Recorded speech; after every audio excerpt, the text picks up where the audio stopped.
பேசிட்டு இருக்கும்போது எல்லாரும் 23ஆம் தேதி பாஜக உதவி ஓட்டு போட்டிருக்கான்ட்டாரு. அதுக்கு நேரம் பட்டனை ஈச்சிட்டு வந்துருங்க. உதயசூரியனுக்கு எதுல இப்ப பாஜக வைக்கிறேன்ட்டாரு. உங்களுக்கும் நம்மளுடைய ஜென்சி கிட்ஸுக்கும் நான் சொல்லிக்கிறது ஒண்ணுதான். ஏப்ரல் 23ஆம் தேதி காலங்காத்தால பக்காவா ரெடி ஆயிட்டு உங்க ஓட்டர் ஐடி கார்டை கையில எடுத்துக்கிட்டு முதல்ல பூத்துல போய் நின்னு அந்த உதய சூரியனுக்கு நேரா இருக்கிற அந்த பட்டனை ஒரு அழுத்துங்க. சரி, பழக்க தோஷம். அவங்க அப்பா காலத்துல திமுக குடும்பமா இருந்தவங்கிறதுனால அவருக்கு விசில் ஞாபகத்து வரல. இப்போ அவர்கிட்ட பார்த்து சொல்றாரு, கான்பிடண்டா இருங்க, வெற்றி நிச்சயம். சரி தலைவா, நாங்க கான்பிடண்டா இருக்கோம், நீ எதுக்கு 2 தொகுதியில் நிக்கிற? உனக்கு தான் கான்பிடன்ட் பத்தல. எந்த தொகுதியில் நிக்கிறாரு? இப்போ பெரம்பூர்ல நிக்கிறாரு. பெரம்பூர் ஒண்ணு, அது மாதிரி திருச்சி கிழக்கு. சரி, அடுத்த தொகுதியிலையாவது ஏதாவது கருத்தா பேசுவாரு அப்படின்னு பார்த்தேன். இங்கேயாவது 4 நிமிஷம், அங்க 2 நிமிஷம் தான். 2 நிமிஷத்துல 1 நிமிஷம் நான் பேசுறது கேக்குதா, நான் பேசுறது கேக்குதா அப்படின்றாரு. எல்லாரும் கேக்குதுன்றாங்க. நான் பேசுறது உங்களுக்கு கேட்கல அப்படிங்கிறாரு. அப்படிலாம் இல்ல, போயிடாத, பேசிதான் ஆகணும், கேக்குது, பேசிட்டு போ அப்படின்றாங்க. சரி அப்படின்னு பேச ஆரம்பிச்சாரு. மைக் கட் ஆயிடுச்சு. அதுல ஒரு அம்மா ரொம்ப வருத்தப்பட்டு, நாங்கெல்லாம் 2 மணி நேரம் 4 மணி நேரம் வெயில்ல 2 குழந்தைய வீட்டுல விட்டுட்டு வந்து பாக்குறதுக்காக வந்திருக்கிறோம். விஜய் அண்ணாவை பார்க்க வந்திருக்கிறோம். விஜய் அண்ணா வராம ஏமாத்திட்டாரு பின்னாடி சொல்லி, இதுவும் திமுக சதியா தான் இருக்கும்.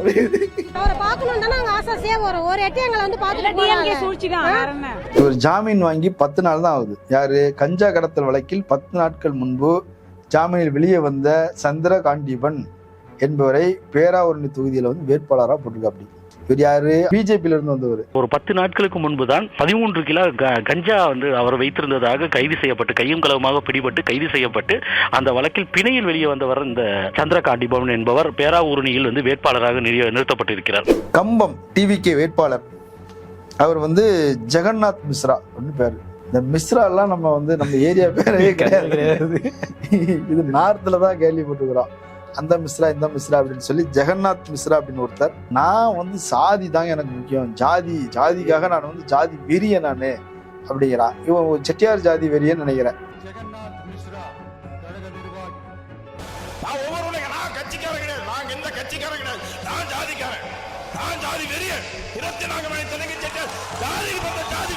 அதுக்கப்புறம் கவுண்டம்பாளையத்துல கனிமொழின்னு ஒருத்தங்க டாக்டர், இல்லாத பல்கலைக்கழகத்துல டாக்டர் பட்டம் வாங்கியிருக்கிறாங்க. அதான் உங்களுடைய ஸ்பெஷல். ஜோதிட சர்ச்சை மட்டுமின்றி போலியாக PhD பட்டம் பெற்ற புகாரிலும் தாவைக்கு வேட்பாளர் கனிமொழி சிக்கியிருக்கிறார். இல்லாத பல்கலைக்கழகத்தில் PhD பெற்றதாக கூறி ஏமாற்றியவர் கனிமொழி என்று புகார் தெரிவிக்கப்படுகிறது. அரண்சை நண்பர்களுக்கு வணக்கம். அரண்சை ஊடகம் சுயேட்சையாக இயங்குவதற்காகவே உருவாக்கப்பட்டது. நாம் செய்கிற வேலை உண்மையிலேயே மக்களுக்காக செய்கிறோம் என்பதை நீங்கள் நம்பினால், வாய்ப்பு இருந்தால் இந்த ரேசர் பே QR கோடுக்குள்ளே நீங்கள் அதை ஸ்கேன் பண்ணி எங்களுக்கு உங்களால் இயன்றதை விருப்பம் இருந்தால் ஆதரவு தெரிவிக்கலாம். அரண்சை நேயர்களுக்கு வணக்கம். நான் ராகேஷ். இன்றைக்கு சிறப்பு விருந்தினராக நம்மோடு இணைந்திருக்கிறார் ஊடகவியாளர் மதன் அறிவழகன் அவர்கள். வணக்கம். வணக்கம். இன்னைக்கு தாவேக்கனுடைய தலைவர் பெரம்பூர்ல வேட்புமனு தாக்கல் செஞ்சுட்டு அப்படியே அங்க 2 பகுதியில் அவர் பிரச்சாரத்தில் ஈடுபட்டிருக்காரு. இது எப்படி பாக்குறீங்க? அவருடைய பேச்சு, முதல் பிரச்சார பேச்சு எப்படி பாக்குறீங்க? மொத்தம் ஒரு 4 நிமிஷம் நம்ம உரை, அதுல 2 நிமிஷம் அவருக்கு மறந்துருச்சு. பறக்க பார்த்துட்டு இருந்தாரு. என்ன பேசியிருக்கிறாரு அப்படின்னு பார்த்தா, புதுசா ஒன்றும் பேசல. தீய சக்தி திமுக அதையே சொல்லிட்டு, அதுக்கப்புறம் பெண்களுக்கு பாதுகாப்பா இருக்கிறீங்களா அப்படின்னு, பாதுகாப்பா இல்லை அப்படிங்கிறாங்க அவங்க. அதுக்கப்புறம் டீ குடிக்க முடியல, டீ கடையில் நின்று வெட்டிட்டு போயிடுறாங்க அப்படின்றாரு. என்ன அது? நாம தினமும் டீ கடையில் டீ குடிச்சிட்டு இருக்கிறோம், வெட்டிட்டு போயிடுறாங்க அப்படிங்கிறாரு. அதனால பாதுகாப்பே இல்லை, பெண்கள் நைட்டு டாய்லெட் போக முடியல அப்படின்ற. அப்படி பொது வெளியில போக முடியலன்னு சொன்னா கூட பரவாயில்ல, நைட்டு டாய்லெட் போக முடியலன்றதோ ஒரு பெரிய தேசிய பிரச்சனையை போல அவர் ரேப் பண்ணிடுறாங்க நைட்டு டாய்லெட் போனா அப்படின்றா. என்ன புரிஞ்சு பேசுறாரு தெரியல. அவர் கருத்தா பேசுனதே 3 தான். 3 இவ்வளவு கேவலமா? அதே கருத்து கருத்தா பேசுனதே 3 தான். அதுவும் கேவலமா தான் இருந்தது. அவர் பேச்சோட ஆரம்பத்துல இருந்து வாங்க, தமிழ்நாடே என் வீடுதான், தமிழ்நாட்டுல இருந்து இருக்கிறவங்க எல்லாருமே எனக்கு பிடிச்சவங்க தான், இருந்தாலும் அதுல பெரம்பூர், அந்த பெரம்பூர்ல வீட்டு வாசல்ல இருந்து ஆரம்பிக்கிற மாதிரி பெரம்பூர்ல இருந்து ஆரம்பிக்கிறேன். அதுக்கு ஒரு காரணம் ஒண்ணு சொன்னாரு. பெற்ற தாய்மார்கள் இங்கதான் அப்படின்றப்பல இப்ப வீட்டு வாசல்ல இருந்து ஆரம்பிக்கிறேன்னா ஒரு பனையூர்ல இதே மாதிரி ஒரு கூட்டத்தை கூட்டி ஒரு பேசியிருந்தாருன்னா அங்கன்னா ரியாக்ஷன் வந்திருக்கும். முதல்ல பெத்த தாயை வீட்டுல சேர்க்கல, இவரு மூலமா 2 பிள்ளைய பெத்த தாயையும் வீட்டுக்குள்ள சேர்க்கல, 2 பெத்த தாயையும் விரட்டி விட்டுட்டு இவர் வந்திருக்கிறாரு பெரம்பூருக்கு பெத்த தாயை பாக்குறதுக்கு. எப்பா ஒண்ணு பெத்த தாய் பனையூருக்குள்ள விட மாட்டேன்ற, பெரம்பூர்ல வந்து தேடிட்டு இருக்கிற போப்பாங்கிட்டு அப்படிம்பாங்க. அந்த மாதிரி வந்து அங்க அதுக்கு ஒரு காரணமும் இல்லை. நான் நிக்கிற தொகுதி என்னுடைய தொகுதி, அதனால இங்க இருந்து தொடங்குறேன்னு சொன்னா அதுல ஒரு நியாயம் இருக்கு. பெத்த தாய்மார்கள் இங்கதான் இருக்கிறாங்கன்னா இப்ப மத்த தொகுதியெல்லாம் வளர்த்தெடுத்த தாய்மார்கள் இருக்கிறாங்களா, இல்ல அவங்க எல்லாம் பெறவே மாட்டாங்களா? என்ன மைண்ட் செட்ல பேசுறது தெரியல நம்மளுக்கு. எழுதி கொடுத்தவனுக்கு அறிவு இல்ல, அதை படிச்சுட்டியாப்பா ஒன்னும் கூறா எழுதி கொடுக்கலாம்ல. தாய்மார்கள் பெத்த தாய்மார்கள் இருக்கிறாங்க எழுதி கொடுத்துருக்கிறியா? இப்ப மத்த தொகுதியெல்லாம் பெறாத தாய்மார்கள் இருக்கிறாங்களா, இல்ல வேற நாட்டுல எல்லாம் தாய்மார்கள் பெத்துக்கிறதே இல்லையா? என்னப்பா கொஞ்சம் அறிவாக எழுதி கொடுக்க வேண்டாமா? நானே 4 நிமிஷம் தான் பேச போறேன், அதையும் இப்படி தப்பா எழுதி கொடுத்தா நான் அசிங்கப்பட வேண்டியது இல்லையா அப்படின்னு சொல்லி அதை கேட்கறதுக்கும் இவருக்கு அறிவு இல்லை. அதை அப்படியே போய் பேசிட்டு வந்துருக்காரு. பேசிக்கிட்டு இருக்கும்போது எல்லாரும் 23ஆம் தேதி பச்சைக்கணும் உதவி ஓட்டு போட்டிருக்கான்ட்டாரு. அதுக்கு நேரம் உதவி சூரியனுக்கு எதுல இப்ப பச்சைக்கணும் அமைக்கிறேன்ட்டாரு. உங்களுக்கும் நம்மளுடைய ஜென்சி கிட்ஸுக்கும் நான் சொல்லிக்கிறது ஒண்ணுதான். ஏப்ரல் 23ஆம் தேதி காலங்காத்தால பக்காவா ரெடி ஆயிட்டு உங்க ஓட்டர் ஐடி கார்டை கையில எடுத்துக்கிட்டு முதல்ல பூத்துல போய் நின்னு அந்த உதய சூரியனுக்கு நேரா இருக்கிற அந்த பட்டனை ஒரு அழுத்துங்க. சரி, பழக்க தோஷம். அவங்க அப்பா காலத்துல திமுக குடும்பமா இருந்தவங்கிறதுனால அவருக்கு விசில் ஞாபகத்து வரல. என்ன சொல்றாரு, காதுலே விசில் அடிக்க, காதுல செவில்ல விசில் அடிக்கன்னு சொல்லிட்டு அப்ப விசில் சின்னத்துல ஓட்டு போடுங்கன்னு சொல்ல ஞாபகம் வரல. பச்சைக்கணும் உதய சூரியன்ல அடிச்சு விட்டுருங்க அப்படின்ட்டாரு. இவ்வளவுதான் அவர் பேசுனது. ஒன்றும் புதுசாலாம் ஒன்றும் இல்லை. அது வேட்புமனு தாக்கல் செஞ்சுட்டு அவர் அவருடைய தொகுதியிலிருந்து தொடங்கி இருக்கிறார். பார்த்தேன், அவர் இருக்கிற இடத்த சுத்தி ஃபுல்லா பவுன்சர்ஸ். ஆமா, பவுன்சர்ஸ் குறிப்பிட்ட தூரத்துக்கு வந்து பேரிகார்டு போட்டு வச்சிருக்காங்க. இது இல்லாம பலகைகளெல்லாம் முடிஞ்ச அளவுக்கு ஏறி வராத அளவுக்கு சென்ட்ரிங் போர்டெல்லாம் வச்சு அதுல கிரீஸ் எல்லாம் தடவி விட்டுருப்பாங்க போல இருக்குது. அந்த பக்கம் ஃபுல்லா ஸ்பீக்கர், இந்த பக்கம் ஃபுல்லா ஆட்களே வரல. ஒரு பக்கத்தை வந்து ஃபுல்லா அடைச்சு எல்லாரும் அந்த பக்கம் தான் வரணும், இந்த பக்கம் வரக்கூடாது அப்படின்ற மாதிரி வச்சு கூட்டத்தை மட்டும் அந்த சந்துக்குள்ள அடைச்சு வச்சு இது பண்ணியிருக்கிறாங்க. அதுவும் ரொம்ப நேரம் காத்திருந்து அவரை வந்து பார்த்துருக்கிறாங்க. ஆனா அப்படி மீறியுமே மரத்துல ஏறது, டிரான்ஸ்ஃபார்மர்ல ஏறது அது இருக்கும். நல்ல வேலையா வந்து அந்த சேகர் பாபு ஒரு வேலையை செஞ்சு வச்சிருந்தார். டிரான்ஸ்ஃபார்மர் சுத்தி கொஞ்சம் பேக்கிங் எல்லாம் பண்ணி வச்சதுனால யோசிச்சிருப்பாரு போல. இந்த பக்கம் அணில் தொல்லை தாங்காம அவரை கொஞ்சம் அடைச்சு கிடைச்சு வச்சுட்டாங்களா என்னவோ தெரியல. ஏதோ டிரான்ஸ்ஃபார்மர்ல கொஞ்சம் பாதுகாப்பா இருந்ததுனால கொஞ்சம் விபத்துகள் தடுக்கப்பட்டிருக்குது. மற்றபடி அவங்க டிவிக்கேன்னு கத்துவாங்க. ஊடகங்களும் வெற்றி வெற்றி வாகை யானை கத்துது, அதை போட்டுட்டு இருக்கிறாங்க. போட்டு நான் பார்த்துட்டு இருக்கிறேன்.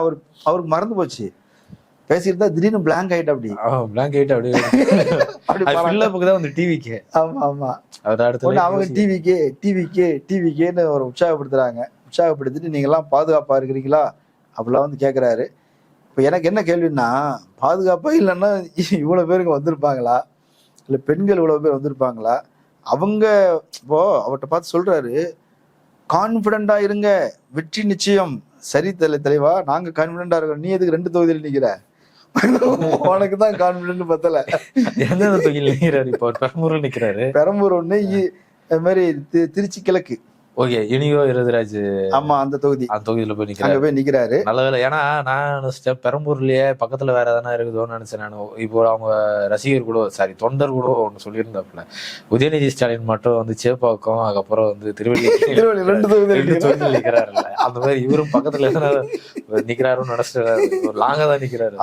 ஆனா அவங்க பாருங்க, சேப்பாக்கம் திருவள்ளிக்கேணி 2 பேர் இருக்குல்ல, அப்போ 2 தொகுதி அப்படின்னு புரிஞ்சு வச்சிருக்கிறான். ஒருவேளை விஜய் கிட்டே அதை சொல்லியிருந்தா கூட, சார் சேப்பாக்கம் திருவள்ளிக்கேணி தொகுதியில் நிக்கிறீங்களா அப்படின்னு, அந்த 2 தொகுதியில் நின்றுலாமா அப்படிதான் கேட்டுருப்பாங்க. சொல்லியிருப்பாரு, பக்கத்துல இருக்கா, கொஞ்சம் டிஸ்டன்ஸ் இருக்கான்னு கேட்டுருப்பாங்க. நம்ம போற ரூட்டு தானே, அந்த 2 தொகுதியில் நின்றுலாமான்னு கூட கேட்டுருப்பாரு.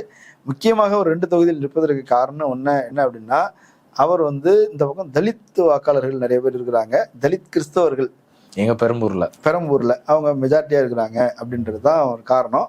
அதை வந்து ஆதவர்ஜன் அதுக்கு ஒரு காரணம் சொன்னாரு. எங்கெல்லாம் போதை பழக்கம் அதிகமா இருக்குதோ, எங்கெல்லாம் வந்து பொறுக்கிகள் அதிகமா இருக்கிறாங்களோ, எங்க திருட்டுத்தனம் அது மாதிரி ரவுடிசம் இதெல்லாம் அதிகமா இருக்குதோ, ஏழ்மையும் வறுமையும் இருக்குதோ, அங்கதான் எங்க தலைவர் நிப்பாரு அப்படின்னா. அப்போ நீங்க பாருங்க ஒரு தொகுதியை எந்த லட்சணத்துல அந்த மக்களை பத்தின. ஆமா, இப்போ நீங்க உதாரணத்துக்கு சீமான் நான் வந்து முதல்வருக்கு எதிராக தான் போட்டி போடுவேன், நான் அந்த குளத்தூர்ல தான் வந்து நான் போட்டி போடுவேன், நான் சில நேரத்துல சொல்லியிருந்தாரு, ஆனா நிக்கல சொல்லுவாங்க. அது மாதிரி எல்லாரும் சொல்லுவாங்க. இப்ப இவர் வந்து மாற்று அரசியல் பண்ண திமுகவை வீட்டுக்கு அனுப்பியே தீருன்ற ஒரு நினைவுல வரும்போது பெரம்பூர்ல நின்னுரு அப்படியே போய் இதுல நின்று இருக்கலாம்ல. நீ அந்த 2 தொகுதியில ஒண்ணு சேப்பாக்கம் திருவள்ளிக்கேணில ஒண்ணு குளத்தூர்ல ஒண்ணு அப்படியே நின்று இருக்கலாம்ல. 2 பேருக்கும் போட்டியா இருந்திருக்குங்க. பயம் அதான் பெரம்பூர்ல நின்றுகிட்டு இல்ல. பெரம்பூர் முக்கியமா அவங்க தேர்வு செஞ்சதுக்கான காரணம் என்ன அப்படின்னா, அவங்க வந்து தலித்துகள் அதிகமா இருக்கிறாங்க, தலித் கிறிஸ்தவர்கள் அதிகமா இருக்கிறாங்க. தலித்துகளில் விஜய்க்கு ஆதரவாக அந்த ஒரு செக்டார் அங்கே இருக்கிறாங்க அப்படின்றது ஒரு கால்குலேஷன். அது இல்லாமல் வந்து அவங்களுடைய ஆப் இருக்கு இல்லையா, டிவிகே ஆப், அதில் வந்து அதிகமான உறுப்பினர்கள் சேர்ந்த தொகுதி. இதுதான் காரணம், இவ்வளோதான் காரணம். அப்புறம் திருச்சி கிழக்கை பொறுத்த வரைக்கும் அங்கே வந்து இவருடைய சார்ந்த சமூகம், முதலியார் சமூகத்தை சேர்ந்தவங்க அங்கே நிறைய பேர் கிறிஸ்தவ முதலியார் சும்மா இல்லை கணிசமாக இருக்கிறாங்க. அப்படின்றதுனால அவர் அந்த தொகுதியையும் தேர்வு செஞ்சிருக்கிறார். வேற ஒன்றும் வரலாற்று காரணம், புரட்சிகர காரணம்லாம் ஒன்றும் கிடையாது. இந்த 2 காரணங்களால் வெற்றி வாய்ப்பு அதிகமாக உத்தரவாதப்படுத்தணும் அப்படிங்கிறது. நின்னா தோத்துருவோங்கிற ஒரு பயம் இருக்குது. அதுலேயும் சென்னை என்னும்போது காலெல்லாம் கிட்டு நடுங்குது அவருக்கு. அது மாதிரி பில்டிங் ஸ்ட்ராங்கு, ஆல்ரெடி பேஸ்மெண்ட் கீழே விழுந்துருக்கா. அப்படியே யாராவது இடிச்சுட்டாதான் கீழே விழணும்லாம் இல்ல, இடிக்க போறாங்கனால கீழே விழுந்துடுறா. அப்படி ஆளு நல்லா கொலை ஆயிட்டாடி. என்னவோ ரைட்டு, பாக்குறதுக்கு சினிமாவில் 100 பேர் அடிக்கிற ஹீரோ பாவம் என்னவோ ரைட் பண்ணிட்டு போறாரு. ஆனா ஒரு தேர்தல் பிரச்சாரத்தை எப்படி கையாளணும் அப்படின்றத பத்தி அவங்களுக்கு எந்த புரியுது. கையில பேப்பர் வச்சிருக்கிறீங்க, கூட ஒரு 10 நிமிஷம் தான் நின்று பேச வேண்டியது தானே. ஒன்றும் சரக்கு இல்லை. புதுசா ஒரு தொகுதிக்கு வந்திருக்கிறீங்க அப்படின்னா அந்த தொகுதியோட பிரச்சனை என்ன? ஆமா, அதை பத்தி அங்க வந்து வேளாங்கண்ணி கோயில் இருக்குது, அவங்க மசூதி. அது ரெகுலரா பேசுறது. சேலத்துல போய் நின்று சேலம்னாலே மாம்பழம் அப்படின்றது, பண்ருட்டில போய் நின்று போற ஊருக்கு ஸ்பெஷாலிட்டி சொல்லல. அந்த மாதிரி இப்ப பெரம்பூருக்கு என்ன சொல்றது, நம்ம அங்க பிரியாணி அதுவும் சொல்ல முடியாது. கோயில் எடுத்துப்போம், ஒரு மாதா கோயில், ஒரு இந்து கோயில், ஒரு மசூதி, 3 அப்படியே லைனா ஒன்று சொல்லிட்டு அதுக்கப்புறம் அப்படியே போக வேண்டியதுதான். ஆனா பெரும்பாலும் வேட்பாளர்கள் அந்த தொகுதியில என்ன பிரச்சனை இருக்கு, அதை என்ன செய்வேன், நான் உங்களுக்கு என்ன செஞ்சு, நான் வெற்றி பெற்றால் இந்த தொகுதியில என்னென்ன பிரச்சனைகள் இருக்குது அதை சரி பண்ணுவேன், இது ஒண்ணு. நான் ஆட்சிக்கு வந்தா என்ன பண்ணுவேன் அப்படிங்கிறது இருக்குது. நீ ஆட்சிக்கு வந்தாலும் என்ன பண்ணுவேங்கிறது சொல்ல மாட்டேன்ற, தொகுதிக்கும் என்ன செய்வேங்கிறத சொல்ல மாட்டேன்ற. சரி, ஏதோ பேசியாச்சு, கூட்டம் முடிஞ்சிருச்சு, கிளம்பி முடிஞ்சு ஒரு அடுத்த தொகுதி போறாரு. சரி, அடுத்த தொகுதியிலையாவது ஏதாவது கருத்தா பேசுவாரு அப்படின்னு பார்த்தேன். இங்கேயாவது 4 நிமிஷம், அங்க 2 நிமிஷம் தான். 2 நிமிஷத்துல 1 நிமிஷம் நான் பேசுறது கேக்குதா அப்படின்றாரு. எல்லாரும் கேக்குதுன்றாங்க. நான் பேசுறது உங்களுக்கு கேட்கல அப்படிங்கிறாரு. அப்படிலாம் இல்ல, போயிடாத, பேசிதான் ஆகணும், கேக்குது, பேசிட்டு போ அப்படின்றாங்க. சரி அப்படின்னு பேச ஆரம்பிச்சாரு, மைக் கட் ஆயிடுச்சு, அவ்வளவுதான். அப்புறம் மியான்றாரு, ஏதோ தேடுறாங்க. சரி பண்ணிடுறாங்க. சரி பண்ண பிறகு மறுபடியும் ஆரம்பிக்கிறாரு. நீங்க எல்லாம் பாதுகாப்பா இருக்கிறீங்களா அப்படிங்கிறாரு. பாதுகாப்பா இருக்கிறதுனால தானே இருக்கிறாங்க. கரூர்ல எல்லாரும் செத்து போயிருப்பான் இல்லையா, பாதுகாப்பா இருக்கிறாங்க. ஆமா இருக்கிறோம், உயிரோட. இந்த டைட்டானிக் படத்துல யாராவது உயிரோட இருக்கிறீங்களா விசில் அடிச்சுட்டே வருவாங்க, உயிரோட இருக்கிறீங்களா, அந்த மாதிரி ஏதோ அங்க வந்து கேக்குற. அப்படி ஆமா நாங்க பாதுகாப்பா இல்ல. பெண்களே நீங்க பாதுகாப்பா இருக்கிறீங்களா? இல்லன்னா நாங்களும் பாதுகாப்பா இல்ல அப்படின்னு அவங்க டிவிக்கே நாங்க பாதுகாப்பா இல்லைன்றாங்க. அதை பேசுறாரு. சரி, அதுக்கு பிறகு கருத்தா பேசுவாருன்னா, நான் பேசுறது உங்களுக்கு கேட்கல போல இருக்குது, அதோட நிறுத்திக்கிறேன், இந்த வேட்பாளர் அறிவிக்கிறேன்னாரு. திடீர்னு பிளாங்க் ஆயிட்டாரு. வேட்பாளர் பேர் தெரியல, மூஞ்ச நான் பாபுன அப்படின்ற உடனே பாபு அப்படின்னு சொல்லி எடுத்து பேசி முடிச்சுட்டு ஒரு போயாச்சு. சரி, அடுத்தது வெள்ளிவாக்கத்துக்கு போயிடுவாரு அப்படின்னு அங்க 4 மணி நேரம் காத்திருந்திருக்கிறாங்க. இவர் போகல. வெளிவாக்கத்துல போட்டிடுற ஆள் யாரு? ஆதவர்ஜுனா. Aadhaar card Aadhaar card. நீ ஒரு வேட்பாளர், நீ வந்து ஒன்னு வேட்புமனு தாக்கல் பண்ண போயிருக்கிற, அது ஒரு பெரிய வேலையா? ஆதார் கார்டை ஜெராக்ஸ் எடுத்துட்டு போறது. ஆதார் கார்டு இல்லை, ஆதார் கார்டு ஜெராக்ஸ் எடுத்துட்டு அங்கே போய் போனா, சார் ஆதார் கார்டு ஜெராக்ஸ் இல்லை, நீ வெளியே உட்காருங்க, வெளியே உட்காந்து ரோட்டை பார்த்துட்டு உட்காந்துட்டு இருக்கிறான். அப்படி இவங்க தான் வந்து விஜய் வழி நடத்தக்கூடியவர்களாம். சரி ரைட்டு, ஏதோ ஒன்று அவர் பண்ணுறாரு. அதுதான் விளங்கலன்னு பார்த்தா ரிசல்ட் முன்னாடியே தெரியுது, அதை சொல்றேன் நான். அதுவும் விளங்கல. விஜய் பிரச்சாரத்துக்கு வரல, அதுவும் வரல. என்னன்னா விஜய் ஏன் வரலன்றதுக்கு ஒரு காரணம் சொல்றாரு. காவல்துறை பாதுகாப்பு கொடுக்கல, அது சரியா இல்ல, கூட்டம் இருந்தது, அப்படி இப்படி வண்டி போறதுக்கு நேரம் இல்ல, பத்தல, வேற ஒண்ணும் இல்ல. அதை முடிச்சுட்டு 6 மணிக்குள்ள வீட்டுக்கு போய் வீட்டுக்கு போனோம். வெயில் அதிகம், போடுற இடமெல்லாம் ஓப்பன் பிளேஸா இருக்குது. ஆமா, கொஞ்ச நேரம் வெளியே வந்தாலும் இவருக்கு வெயில் அடிக்க ஆரம்பிச்சிருது. அதனால இவரு என்ன நினைச்சாரு தெரியல, நான் கிளம்புறேன்ட்டா, அப்படி சும்மா போக கூடாது, எல்லாம் தீய சக்தி திமுக பிரச்சாரம் பண்ண விடல அப்படின்ட்டு போயாச்சு. சரி, இவன் தான் ஏமாத்துறா, இவங்களாவது பிடிச்ச தலைவா, நீ வந்துரு தலைவா, 4 இல்ல 18 நாள் தான் இருக்குது, தயவு செய்து பேசுறதுக்கு வா அப்படின்னு. கடைசி 2 நாள் கூட கிடையாது, பிரச்சாரம் பண்ணக்கூடாது, ஒரு நாளைக்கு முன்னாடி பிரச்சாரம் பண்ணக்கூடாது. அப்போ வந்திருக்குன்னு கூப்பிடணும், அதுவும் இல்லை. அங்க வெயில்ல காத்து கிடக்குறாங்க.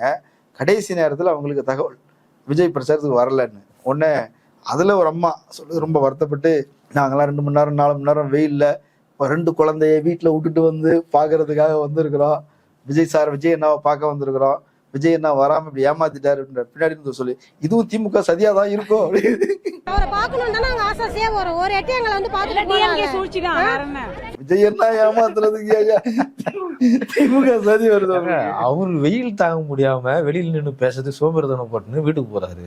ஏன்னா டிஸ்ட்ரிக்ட் வெளியே போயிருந்தா கூட பரவாயில்ல, இங்க இருந்து பனையூர்ல இருந்து வில்லியாக வரையும் போறதுக்கே அவரால் முடியலன்னு போது அந்த டைம் மட்டும் பார்க்க மாட்டாரு. அந்த டைம்ல இருந்து கரெக்டா 6 மணிக்குள்ள வீட்டுக்குள்ள வரணும், அது வேற இருக்கு. அப்போ டைம் பாப்பாரு, மணி 4:30 ஆயிடுச்சு, எங்க போய் கிளம்பிடுவோம் போனா 6 மணிக்குள்ள வீட்டுக்குள்ள போய் கதவை சாத்திடலாம் அப்படின்னு அவரு பிளான் பண்ணிருப்பாரு. இவங்க தீய சக்தி திமுக, ஐயா அண்ணா வரல, இந்த வரல திமுகவுடைய சதியா இருந்திருக்குமேங்கிற அந்த லேடிக்கு கூட ஒரு டவுட் வருது.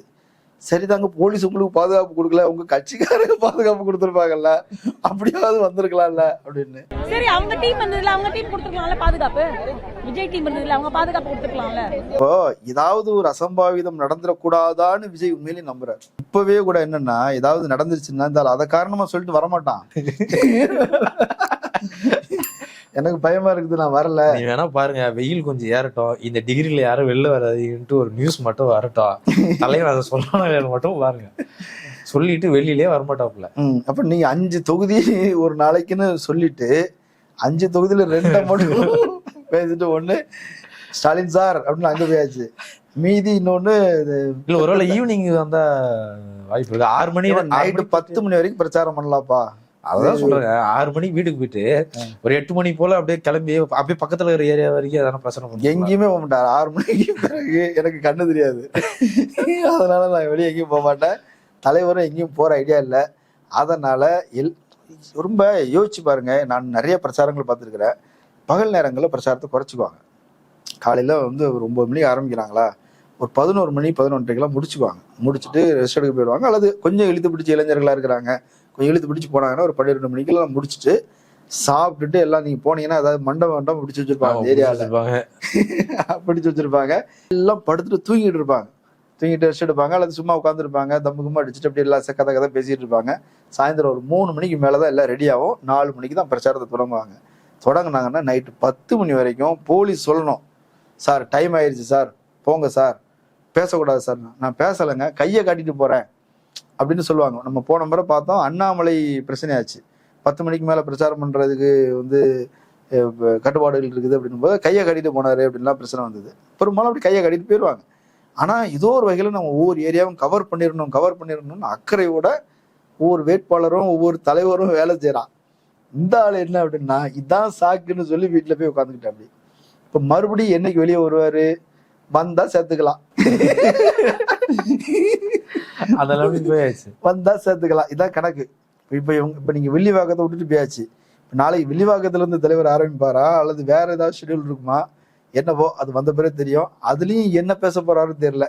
இதேதான் பேசுவார். கொஞ்சம் எக்ஸ்ட்ரா 2 லைன் இருக்கும். பாதுகாப்பா இருக்கீங்களா, பாதுகாப்பா இருக்கிறீங்களா தாண்டி இப்ப எதனா புதுசா எதனா லேட்டஸ்டா நடந்து எதனா ஒரு நியூஸ் பேப்பர் கட்டிங் கொடுத்துருப்பாங்க, அதுல ஒரு லைன் எழுதி கொடுப்பாங்க, அதை வச்சு அப்படியே பேசலாம். இப்போ தொகுதி ஒரு இடத்துல போய் நிக்கிறாரு, அந்த இடத்துல எத்தனை இது இருக்கு, வார்டு இருக்கு, இல்ல என்ன எல்லை அது எவ்வளவு தூரம் இருக்கு, பெரம்பூர் தொகுதியோட எல்லை எவ்வளவு தூரம் இருக்கு, எதனா ஒரு கவுண்ட் சொல்லி எதனா ஒண்ணு சொல்லி இதெல்லாம் நான் உங்களுக்கு பண்ணி தரேன், இவ்வளவு நாள் பெண்டிங்ல ஒரு திட்டத்தை சொல்லி யாருமே பண்ணி தரல, அதை நான் கண்டிப்பா பண்ணி தரேன், ஒரு லைன். அது வெயில்ல நின்று சொல்லணும். பிரச்சனை தான். அது வெயில் தலைவருக்கு ஆகாது. அதனால அது எவ்வளவு முடியுமோ சீக்கிரம் முடிச்சுட்டு கிளம்பிடணும்.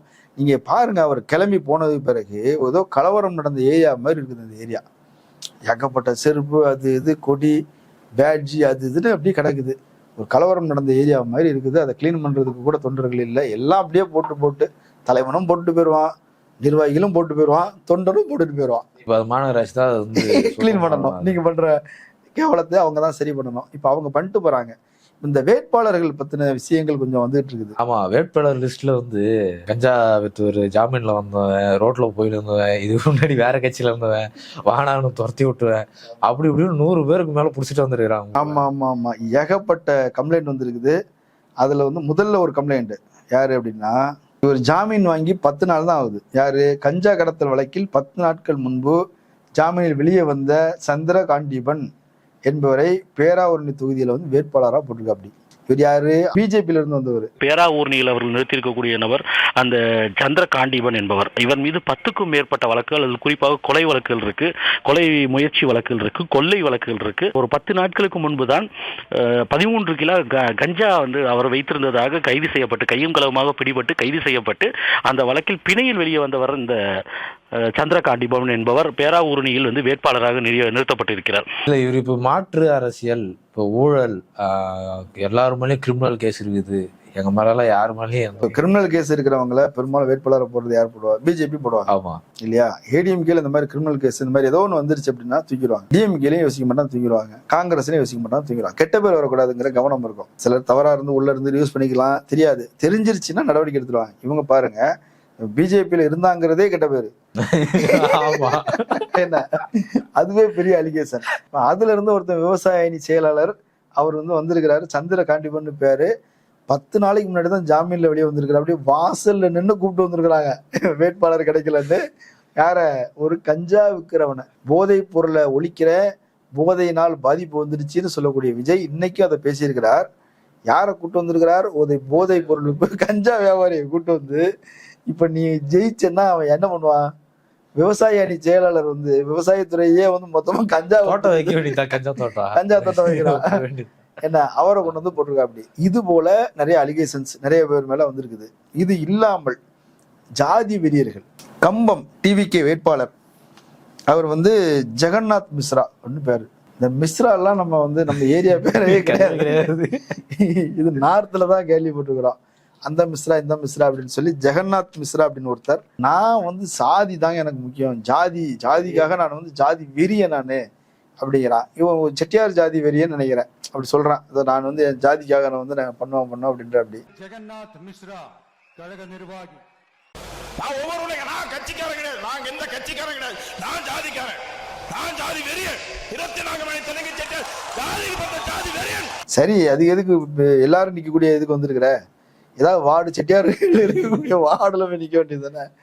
அந்த மாதிரி ஒரு ஆளை அந்த வீடியோ பார்த்துருப்பாங்க போல இருக்கு, நல்ல ஜாதி வெறியனா இருக்கிறான் அப்படின்னு தூக்கிட்டு. பிஜேபியில தான் இந்த மாதிரி பண்ணுவாங்க, ஜாதி வெறியன், கேஸ்ல போனவன், ஜெயிலுக்கு போனவன், கஞ்சா வைக்கிறவன், அவன் காரு அவனே உடச்சிக்கிட்டுவன், குண்டு போட்டவன், சீட்டு கொடுக்குறது, ரேபிஸ்ட்.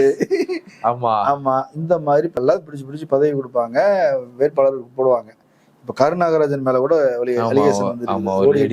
கடிதமே வந்து லீக் ஆயிருக்கு. அப்படிப்பட்ட ஒரு ஜாதி வெறியனை கொண்டு வந்து போட்டு வச்சிருக்கிறாங்க. இது இல்லாமல் இன்னும் வந்து ஆண்டிப்பட்டியில லெப்ட் பாண்டி, அவனும் அந்த மாதிரி அதே மாதிரி கேட்டகரின்னு சொல்றாங்க. அதுக்கப்புறம் கவுண்டம்பாளையத்துல கனிமொழின்னு ஒருத்தங்க டாக்டர், இல்லாத பல்கலைக்கழகத்துல டாக்டர் பட்டம் வாங்கி இருக்கிறாங்க. அதான் அவங்களுடைய ஸ்பெஷல். ஜோதிட சர்ச்சை மட்டுமின்றி போலியாக PhD பட்டம் பெற்ற புகாரிலும் தாவைக்கு வேட்பாளர் கனிமொழி சிக்கி இருக்கிறார். இல்லாத பல்கலைக்கழகத்தில் PhD பெற்றதாக கூறி ஏமாற்றியவர் கனிமொழி என்று புகார் தெரிவிக்கப்படுகிறது. விஜய் வந்து பெரிய பலசாலி, எல்லாரையும் அடிப்பாரு, வில்லனெல்லாம் பார்த்தா துவைப்பாரு. ஆனா யாராவது இடிச்சிட்டாங்கன்னா டபால்னு கீழே விழுந்துருவாரு. அந்த மாதிரி இல்லையா?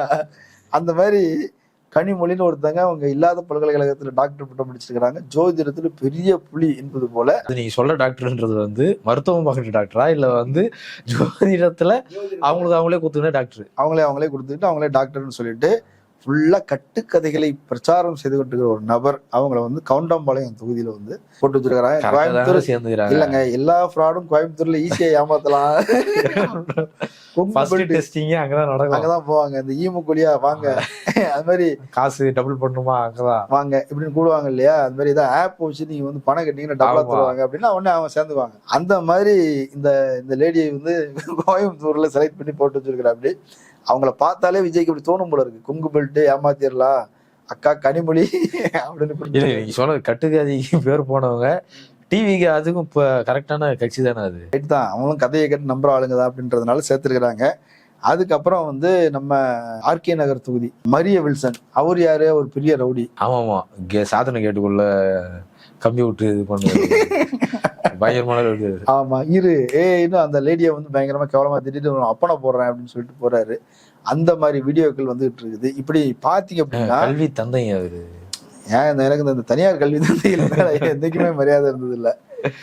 ஏன்னா அவங்களுடைய கடந்த காலம் அப்படி. ஒண்ணு லாட்ரி டிக்கெட்ல இருந்து சம்பாதிச்ச காசுல இருந்து கல்வி தந்தை ஆயிருக்கிறாங்க, அல்லது கள்ளச்சாராயம் வித்த காசுல இருந்து கல்வி தந்தை ஆயிருக்கிறாங்க. அதனால இந்த கல்வி தந்தைகள் மேல எனக்கு பெருசா மரியாதை எல்லாம் இல்லை. அவங்க நிர்வாகத்தை நடத்துற முறைகளுமே ஒரு ரவுடிசம் போன்ற ஒரு முறையில தான் நடத்துவாங்க. என்ன அன்னைக்கு தேவைப்பட்டுச்சு இன்ஜினியரிங் காலேஜ் எல்லாங்கிறதுனால, இவங்ககிட்ட பணம் நிறைய வச்சிருந்தாங்கிறதுனால அது நடந்துருச்சு. மற்றபடி அவங்கள நான் எந்த வகையிலும் பெருசா மதிக்கிறது இல்லை. இந்த கல்வி தந்தைகள் சொல்ல தாங்க முடியல சாமி. ஆளுக்கு ஒரு கட்சி ஆரம்பிச்சுக்கிறானுங்க, ஜாதி சங்கத்தை ஆரம்பிச்சுக்கிறானுங்க. எத்தனை பேர் இருக்கிறாங்க கல்வி தந்தைகள் இப்ப கட்சியில? இப்ப மரியவில்சன் இருக்கிறாங்க, ஏசி சண்முகம், அவரு ஏசி சண்முகம், அதுக்கப்புறம் வந்து ஐஜேகே பச்சைமுத்து, அப்புறம் மரியவில்சன் வந்துட்டு அப்படி ஒருத்தங்க இருக்கிறாங்க, ஒரு லேடி. அவங்க இப்படி நிறைய பேர். நமக்கு அந்த கல்வி தந்தை விவகாரங்களுக்குள்ள போக வேண்டாம். இவங்களுடைய கேரக்டர் சொல்றேன். எப்படி அடாவடியான ஆட்களா இருக்கிறாங்க, கையில காசை வச்சுக்கிட்டு அராஜகம் பண்ணக்கூடிய பேர் வழியா எல்லாரையும் இப்படி பார்த்து போட்டுக்கிறாங்க. மாற்று கட்சியில இருந்துன்னா வேற கட்சியிலிருந்து வந்து இந்த கட்சியில சேர்ந்து கட்சிக்காக உழைச்சி அப்படி பதவி வாங்குறது இல்லை. இப்போ சீட்டு போடுறதுக்கு முன்னாடி முதல் நாள் வரைக்கும் வந்து பதவி வாங்கினவங்க. இந்த லிஸ்ட்டை பாருங்களேன். கோபிச்செட்டிப்பாளையம் செங்கோட்டையன் அதிமுக, ஆமா, வெள்ளிவாக்கம் ஆதவர்ஜனா விசிகா, அதுக்கு முன்னாடி திமுக, கொளத்தூர் பிஎஸ் பாபு ஒரு அதிமுகவில் இருந்தவர், திருப்பரங்குன்றம் சிடிஆர் நிர்மல்குமார் அதிமுக, அதுக்கு முன்னாடி பாஜக பிஜேபி, அதுக்கு முன்னாடி ஆர்எஸ்எஸ், லால்குடி கூபா கிருஷ்ணன் இவர் அதிமுக, 1000 வழக்கு ஜேசிடி பிரபாகர் அதிமுக ஒரு 2 குரூப் சுத்திட்டு வந்து. ஆமா, சேப்பாக்கம் செல்வம் இவர் 2 நாளைக்கு முன்னாடி வாசல்ல சத்தியமூர்த்தி பவன் வாசல்ல நின்றுட்டு வாட்ச்மேனோட பேச்சு கொடுத்துட்டு அங்கேயே நின்றுட்டு அப்படியே சிகரெட் பிடிச்சிட்டு அங்கேயே நின்றுட்டு இருந்துருவான் போல இருக்குது. இவர் வெளியே வந்திருக்கிறாருங்க, அப்படியே தூக்கிட்டு வந்திருக்கிறான் மீன்பாடி வண்டியில தூக்கி போட்டு பதவி அவருக்கு. சரியா, செல்வம். அப்புறம் வந்து திருப்பூர் வடக்கு சத்யபாமா அதிமுக இருந்து வந்தவங்க, செங்கோட்டையனோட சேர்ந்து வந்தாங்க. ஆமா, வால்பாறை ஸ்ரீதர் இவங்களும் வந்து அதிமுக. நாங்குநேரி ரெட்டியார்பட்டி நாராயணன் இவர் 2 நாளைக்கு முன்னாடி எனக்கு வந்து சீட்டு தரல, நாங்குநேரியில் அதிமுக கொடுக்க வேண்டியதா நீ அமமுக கொடுத்துட்டாங்கன்னு கோச்சிக்கிட்டு வெளியே வந்தவர் ரெட்டியார்பட்டி நாராயணன். அப்படியே உங்களுக்கு வந்து சீட்டு உடனே. இந்த கட்சி கொள்கை அதெல்லாம் ஒன்றும் இல்லை, சீட்டு. சங்கராபுரம் ஜெகதீச பாண்டியன் நம்ம அண்ணன், அவர் யாருன்னு நாம் தமிழர்ல இருந்து அவர் தமிழக வெற்றி கழகத்துக்கு போய் அங்க இருந்து மறுபடியும் இங்க வந்திருக்கிற. அப்படி திருப்பத்தூர் திருப்பதி அவர் அதிமுக, ராசிபுரம் லோகேஷ் தனபாலுடைய மகன். ஆமா, இப்ப ரீசெண்டா ஜாயின் பண்ணாரு. ஆமா, அதுக்காக தான் சீட்டு கொடுக்கறதுக்காக ஜாயின் பண்ணிருக்கிறாங்க. எல்லாமே ரேட்டு தானே, ஒரு ஏலம் விடுற மாதிரி தான். 10 கோடி 11 12 இந்த அண்ணி எடுத்துக்கோ, ஏலம் 1 2 3. அப்புறம் செய்யாறு தூசி, என்ன செய்யாறு தூசி மோகன், என்ன தூசி தான் நினைக்கிறாங்க போல இருக்குது. ஆமா, அதிமுக தான் தூசி மோகன் இருக்கிறதுனால அவரை சேர்த்துக்கிட்டாங்க போல இருக்குது. அப்புறம் திருவெரும்பூர் நவல்பட்டு விஜி இவர் திமுக வந்து வந்திருக்கிறாரு. அப்புறம் ஜெயங்கொண்டம் கவிதா ராஜேந்திரன் அதிமுக, புதுக்கோட்டை KM ஷரீப் தமிழக மக்கள் ஜனநாயக கட்சி, மயிலாடுதுறை ஹருண் ரஷீத் மனிதநேயம் ஜனநாயக கட்சி. இப்போ யாருக்கெல்லாம் சீட்டு கேட்டு அவங்களுக்கு கொடுக்கலையோ அவங்களெல்லாம் தூக்கிட்டு வந்திருக்கிறாங்க. இப்போ நீங்க தூத்துக்குடியில ஒரு பெரிய அதிர்ச்சி. ஆமா, தூத்துக்குடியில வந்து எல்லாரும் எதிர்பார்த்ததுக்கு நேர்மாறா ஒன்று நடந்துருது. ஆமா, ஜிதா அக்னல் அவங்களுக்கு தான் சீட்டு அவங்க வந்து சீட்டு கிடைச்சிரும்னு நம்பிக்கை கொடுத்துருக்குறாங்க. பதவி கிடைச்சிரும்னு நம்பி கொடுத்துருக்குறாங்க. அவங்க அதை நம்பி 1.5 கோடி ரூபா செலவு பண்ணியாச்சு. செலவு பண்ணி பார்த்தா கடைசியில் வந்து வேற ஒருத்தருக்கு வந்து சீட்டு கொடுத்துட்டாங்க, சாமுவேல் அப்படின்னு சொல்லி. அவர் அந்த சஜித்னு ஒருத்தர் இருந்து பிறப்பில் இருக்குது. அவர் தான் சாமுவேலை கூட்டு போய் அறிமுகப்படுத்தி வச்சிருக்கிறாரு. அவர் கொஞ்சம் வெயிட்டான ஆள். இவங்க மீனவர், அவர் நாடார் சமூகத்தை சேர்ந்தவர், கிறிஸ்தவ நாடார். காசை கொடுத்து பதவி வாங்கிட்டாரு. சரி, பதவி வாங்கிட்டாலும் சரி சீட்டு எப்படியா வாங்கிடலாம் தூத்துக்குடி அப்படின்னு சொல்லி அஜிதா அக்னல் வந்து முயற்சி பண்ணிகிட்டே இருக்கிறாங்க. அவர் சாமுவேல முயற்சி பண்ணிகிட்டே இருக்கிறாங்க. கடைசியில பார்த்தா உனக்கும் இல்லை அவனுக்கும் இல்லை, 40 லட்சம் கொடுத்தவனுக்கு அல்வா, 1.5 கோடி ரூபா செலவு பண்ணவங்களுக்கு அல்வா. அங்க வந்து விஜய் அவருடைய ஃப்ரெண்டை வந்து போட்டாரு, அவருக்கு முத்தம் கொடுக்குறாரு, கட்டிப்பிடிக்கிறாரு. இப்போ அங்க உள்ளவங்க எல்லாம் கடுப்புல இருக்கிறாங்க. இன்னே அங்க நாடார் பெரும்பான்மையா இருக்கிறாங்க, அவங்களுக்கு கொடு, அல்லது மீனவர்கள் ஓரளவு கணிசமா இருக்கிறாங்க, அவங்களுக்கு கொடு. வேலை செஞ்சு இந்த 2 சமூகங்கள் தான். நீ 2 பேரையும் விட்டுட்டு உன் ஃப்ரெண்டுன்னு ஒருத்தனை முத்தம் கொடுத்து நீ கூட்டு வந்து உட்கார வைப்ப. நாங்கெல்லாம் வேலை செய்யறதுக்கு விசில் ஊதிக்கிட்டு இருக்கிறவங்க நினைச்சியா? எங்களெல்லாம் பார்த்தா விசில் அடிக்கிறவங்க மாதிரி நினைச்சிட்டு இருக்கிறியா? இரு வரட்டும், செவில்ல விசில் அடிக்கிறோம் அப்படின்னு விஜய் சொன்னது அவருக்கு ரிப்பீட்டு காதுல செவில்ல விசில் அடிக்கிறதுக்கு ஆமா அப்படின்னு அடிக்கிறது ரெடியா இருக்கிறாங்க. இந்த லட்சணத்துல அவருடைய பிரச்சாரங்கள் இருந்துட்டு இருக்குது. இன்னும் போக போக என்ன கூத்துக்கள், காமெடிகள் நடக்க போகுதுங்கிறத நம்ம தொடர்ந்து பேசலாம். இவ்வளவு நேரம் பல்வேறு கருத்துக்களை பகிர்ந்துட்டீங்க. அடுத்த வீடியோல சந்திப்போம். நன்றி. நேயர்களை மற்றொரு நிகழ்ச்சியில் சந்திப்போம்.